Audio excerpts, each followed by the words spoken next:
guys, welcome back to another episode of the Light Side Podcast. My name is Shola, I'm your host, and in today's episode, we're going to talk about mindset shifts and practices that can help us in dealing with challenging times. The way I like to think about our mindset is like an inner compass. It determines how we interpret challenges, how we react, and ultimately where we end up with things. And we can strengthen our mindset to boost our resiliency and be an agent of positivity and hope for others too. Resilience is like a muscle. The more we exercise a resilient mindset, the stronger we get.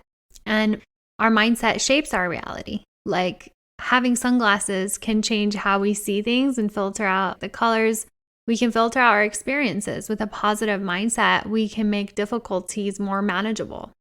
While a negative mindset can make the minor challenges seem overwhelming. And so when we cultivate a positive growth mindset, we increase the likelihood of finding a solution because we're not in fight or flight, and we lean into that knowing that difficult times are the greatest teachers that help us learn and evolve. And most importantly, they pass. Everything is cyclical in nature. Everything has a phase, a beginning, and an end. That's a reassuring thought and sigh of relief for good and for bad. It helps ensure that we experience the hard times with more ease because we know they'll pass. And it helps us cherish the good times because we also know they'll pass. Here we go. I'm going to share some practical mindset shifts and practices we can do when we're in the midst of a lot of turmoil. My number one was actually the ups and downs are temporary. So we're going to go into number two, which is challenge your thoughts. I love this analogy that I learned and heard on a guided meditation where they spoke of the difference of throwing a stick at a dog versus a lion. When you throw a stick at a dog, the dog will run to chase it, versus when you throw a stick at a lion, the lion will chase the thrower. And putting that into the perspective of our thoughts and our mindset, consider your thought this to be the stick, right? We want to be like the lion where we nip the thought in the bud instead of chasing it down a rabbit hole, which tends to take us to a negative, dark place. A lot of our thoughts don't serve us. And so being able to discern and ask yourself, how accurate is this thought? Is it true? Is it an assumption? Do I have evidence of this? Can really help us deal with thoughts that are not only discouraging, but challenging, fear-invoking, anxiety-provoking. Really, we can't believe everything we think.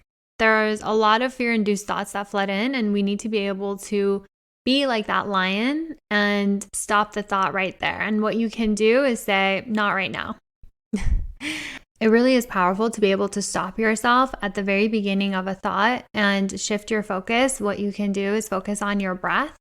Maybe count 2, 3. That's, also why I'm such a big proponent of affirmations or having mantras, so that you can take your mind to a mantra or something other than that thought that is going to take you down a rabbit hole. There was this quote that I read the other day, or maybe it was in a book. It said something along the lines of 70 or 80% of our worries never happen. And so that's a really powerful reminder of, okay, like what is the likelihood of this? What's the best case scenario? What's the more likely scenario?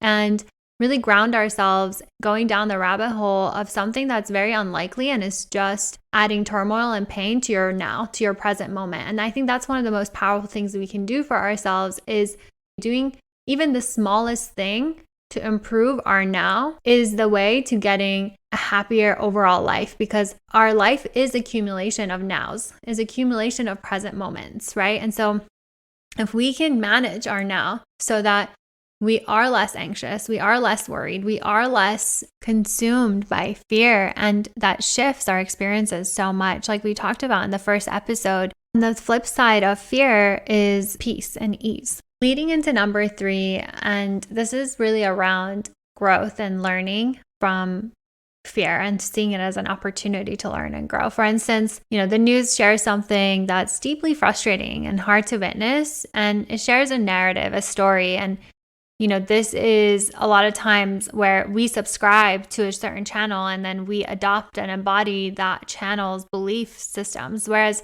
really it's so valuable to be able to take a step back and make a decision as far as, okay, this is something that I'm consuming. I choose to listen, to hear a point of view, hear different perspectives. But to form an opinion, I'm going to go to the source and try to understand the truth of it. Finding it as an opportunity to learn and grow instead of just adopting whatever headline we receive, and trying to avoid getting into the trap of buying fake news, because that is such a big issue right now. And being able to understand from your own perspective, there's always two sides to everything, right? There's the truth and then the opinion.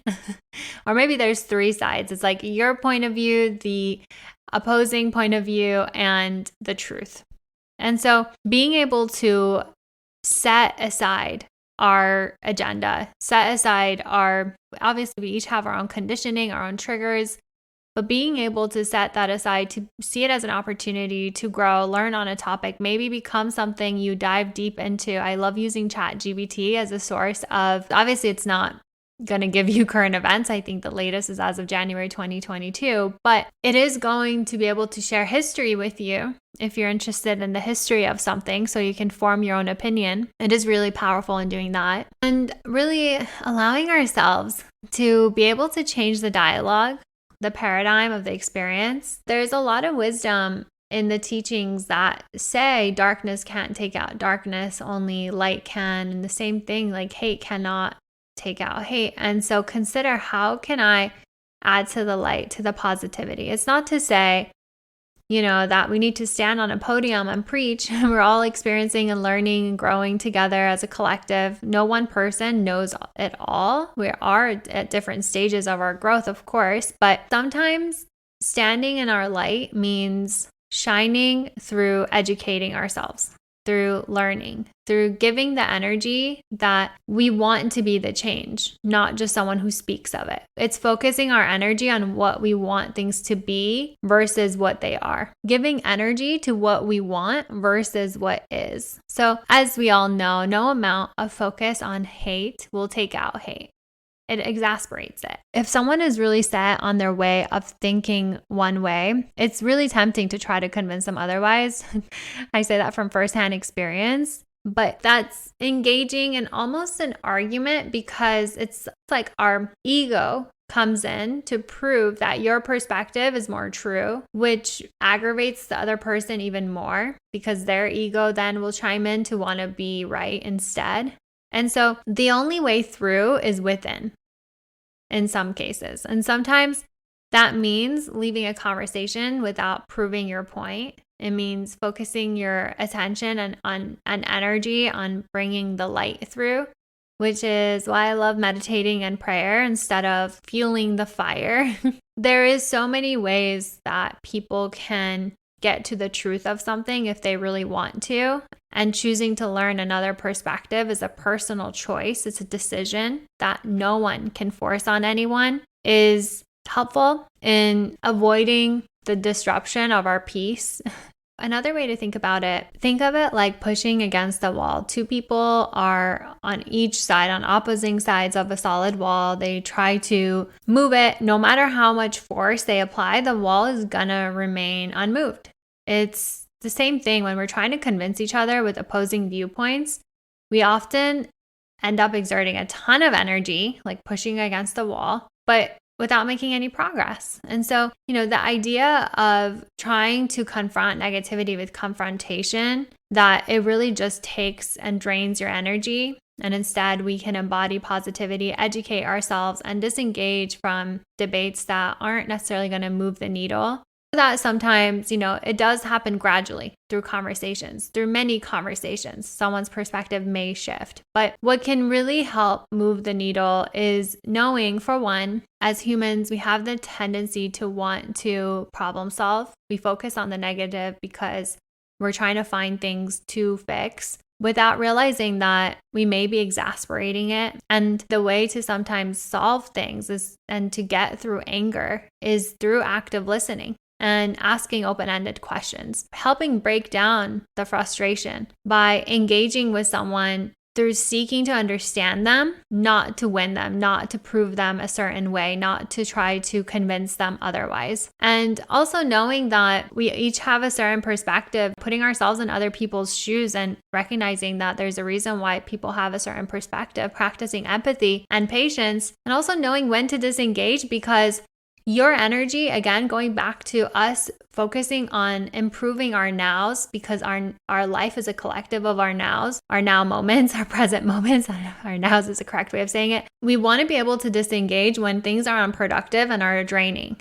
We can't, this example I used in another episode, it's the whole concept of being able to put our own mask on first before we can help others. And so if you find yourself in situations where you're draining your energy, it's not going to be able to help the collective energy. It's not going to be able to help uplift the collective energy. Going back to prayer and meditation, there's a lot of research that proves the power of collective energy and group prayer. I've read it in many books, like The Seat of the Soul, I believe, talked about where a group of patients were being observed and were part of an experiment of being prayed for as a collective. They were in mind, they were focused on their healing, and they were aware of it. And they saw improvement in their complications and almost miraculous changes in the results versus the group that wasn't informed of prayer, nor were they praying. Something that really helps me in times of turmoil and challenges is saying a mantra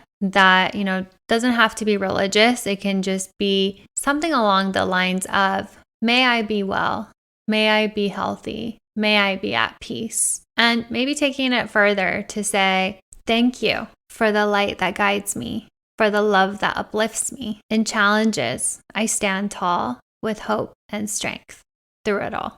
And really, whatever comes to you, but sharing these positive mantras can really help ground and center you in this moment and everything that's going on around you, and just center yourself with your intentions, well-being, which is peace, which is joy, which is health, which is prosperity. That's the next point, actually. Gratitude is the one solution to everything. I think Jay Shetty said this in his book, Think Like a Monk. There's actually been research done at a university, I can't remember off the top of my head, but that said that if gratitude could be a pill that people could consume, it would be the medicine for everything out there. Every single illness could be healed through gratitude. So focus on the good, no matter how small. Having a gratitude journal is one of the best things to invest your time in. Gratitude is healing on so many levels. You can go back to what you've written in times, write new entries for what's in front of you right now. I think that's the most important thing, to daily get your mind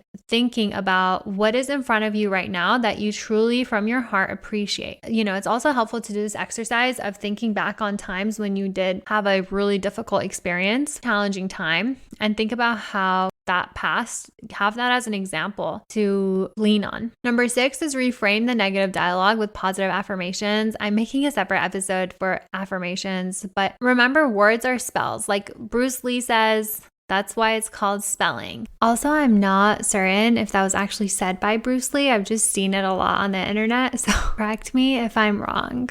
Don't shoot the messenger. I share positive affirmations on my Instagram story daily. If you're not there, check it out. Okay, and the next one is using the 5 whys technique. Break down the negative thoughts or beliefs that are challenging you. So it can be definitely more than 5 whys, but this is the process of asking yourself why you have a certain belief until you get to the root cause. Let's say you start with a statement. Let's say that statement is, I hate that I can't speak up in work meetings. Then you ask yourself, why do you think you can't speak up in work meetings? Say, well, because I don't think my ideas are good enough.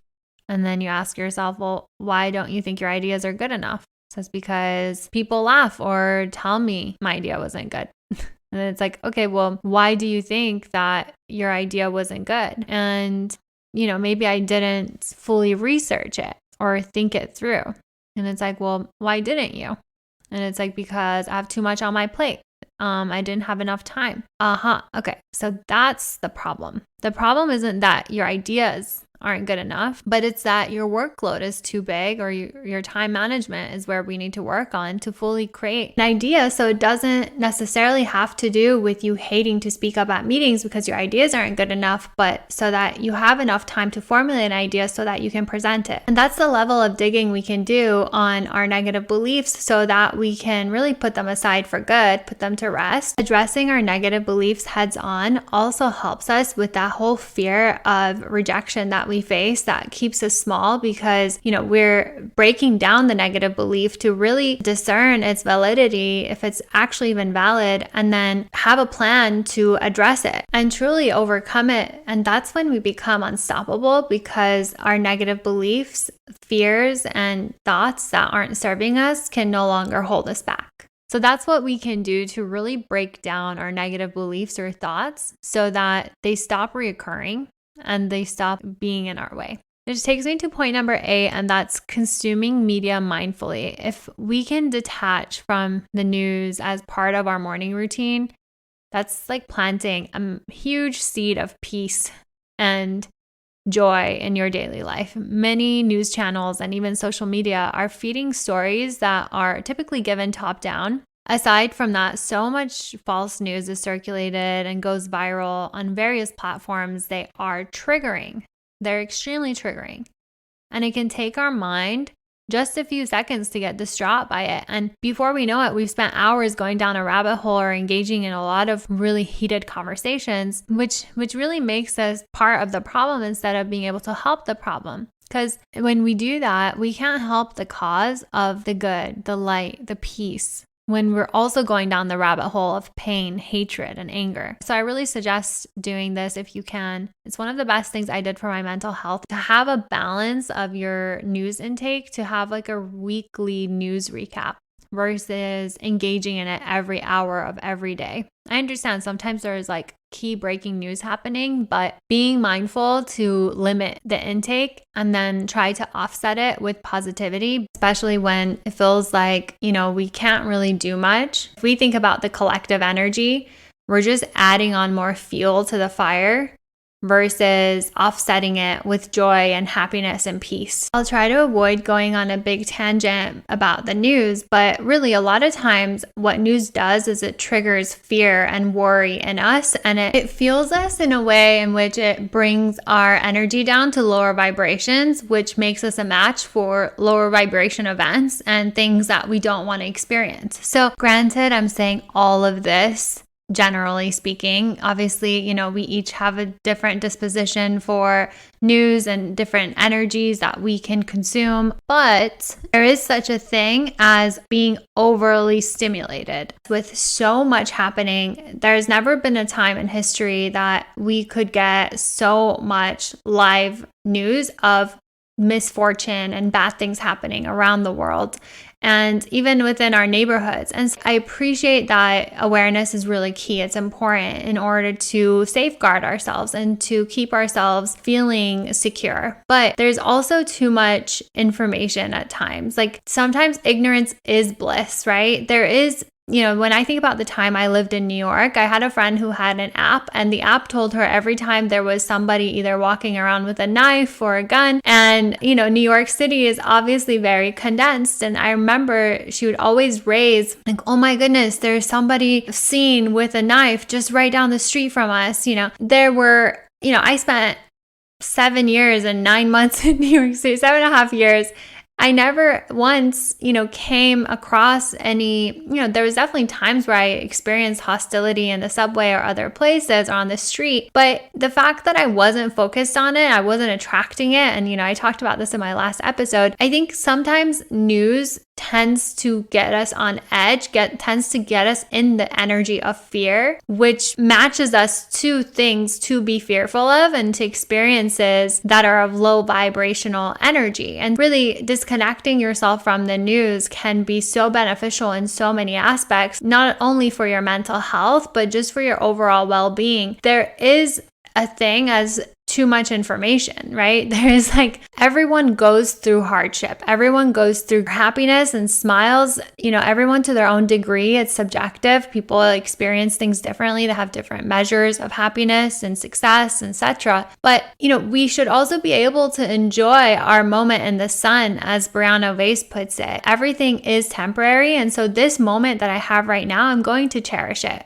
I'm not going to dilute this moment of peace, this moment of joy, with fear of what's happening somewhere else. Again, I appreciate that this isn't relative to everything, and there's a lot happening in the world. Please take what resonates and drop what doesn't. I understand that what I'm saying is not one size fits all. Appreciate that. I don't know everything, right? But I just know from personal experience and for what I've observed that our energy is really sensitive. It can be really sensitive, some people more than others, to the news that's happening around the world, and that it can really be a disservice to us. Something that I love to do and is a very powerful way to shift your energy is number 9, visualization. Really picturing what you wish the outcome to be, really imagining how it could be instead. I shared this on my Instagram before, and I shared envisioning a free and prosperous society, imagining it with full faith, with full belief, like feeling how it feels to see people really living their liberty. It's really powerful. Remember, everything is first experienced in our mind before it shows up in our reality. And lastly, what human beings have done for centuries, really dating back to the beginning of human existence actually, is leaning on our community and friends during challenging times. There is a great emphasis across many religions, philosophies, and cultures on community support. And because through our community and our friends, we feel emotional support. We feel understood, we feel heard, we feel seen. And there's a sense of comfort that we can get through these difficult times that, we're not alone. Others share the struggle. Others can understand where you're coming from. And not only that, but also provide you with perspective, or maybe you just need an ear. Sometimes there's tangible support our friends and community can provide.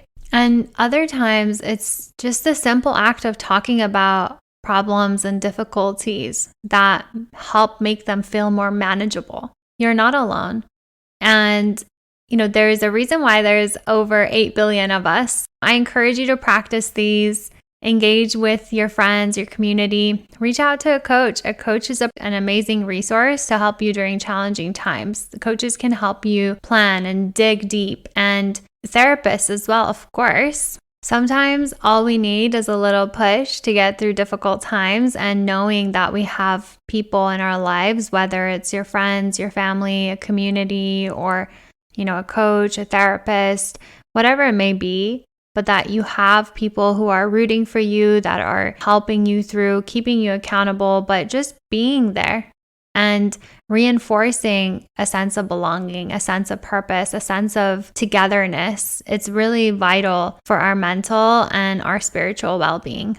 I hope these were helpful. Please let me know your thoughts. I love hearing from you. I love to hear if they resonated. And if you have practices that you do that I didn't talk about, I'd love to hear about it. I love to hear how you go through challenging times or difficult periods in your life. Another announcement before I let you go, I'm going to be guest teaching at a retreat in Hawaii for 3 weeks, and I'm so thrilled. This has been something I've been manifesting for a long time.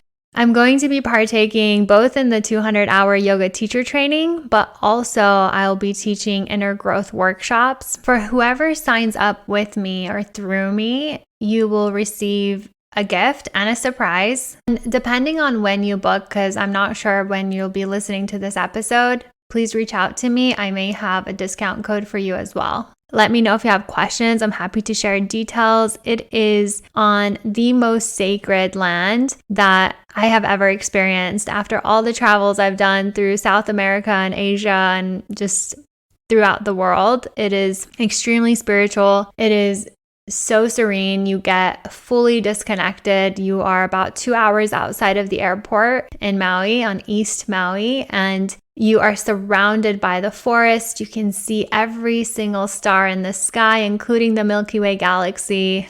It is an experience unlike any other. What you can expect to walk away with is inner growth workshops, self-discovery, really deeply rooting and connecting with yourself, getting into the yoga practice, the yoga lifestyle, adopting healthy habits, releasing past weight, experiencing sound baths and herbalism, and learning about Ayurveda, going to the tallest waterfalls and secret secluded beaches. It is incredible. Resetting and setting intentions for the new year, feeling really rejuvenated and almost like a slingshot into the new year. You'll make soon-to-be lifelong friends. You'll have meals that are farm grown and prepared on the same property. You'll get a digital detox. That is one of the best parts of it. You can really experience nature unlike any other. And one of the things that I share with people is the amount of exotic tropical fruits that are on that farm. I stayed in Hawaii afterwards and I tried to find the fruits that we consumed and it was impossible to find. So it's really a unique opportunity to experience Hawaii and Maui in particular as a local and a secluded farm with amazing like-minded people. To ground, to connect, to grow, to manifest. We do a lot of manifestation workshops. So if you feel called to this, please reach out to me. I'd love to have you join. And I'm happy to answer any questions you might have. If you found this episode helpful, please let me know. Please share your suggestions and feedback of any kind. I love hearing from you. If there are topics you'd like to hear more of or you want to go on a deep dive about, please let me know. And if this resonates, please share it with your friends or family or colleagues that you think would find it beneficial. With that said, I thank you so much for being here. I hope you enjoyed this. And until next time, I send you tons of love.